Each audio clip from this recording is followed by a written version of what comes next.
বাংলাদেশকে বদলে দিতে নিজেকে বদলাও পরিবর্তনের এই অঙ্গীকারে রাজধানীর উত্তরায় একটি ব্যতিক্রমী মিছিল করেছে বিএনপি ও এর অঙ্গ সহযোগী সংগঠনের নেতাকর্মীরা। শুক্রবার বিকেল ৩টায় উত্তরের ১১ নম্বর সেক্টরের জমজম টাওয়ারের সামনে থেকে মিছিলটি শুরু হয়ে তুরাগ থানার কামারপাড়া ও মেট্রো স্টেশন হয়ে ১২ নম্বর সেক্টরের খালপাড় গিয়ে শেষ হয়। মিছিলে কোনো প্রার্থী বা ব্যক্তির নামে স্লোগান হয়নি, ব্যবহার করা হয়নি কোনো প্রার্থী বা ব্যক্তির ছবি।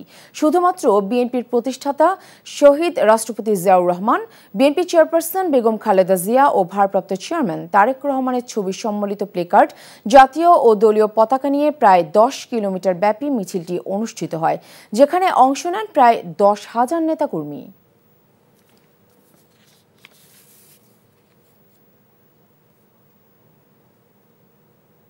বান্ডেল থাকলে প্রতি সেনমানিতে টাকা বাঁচবে।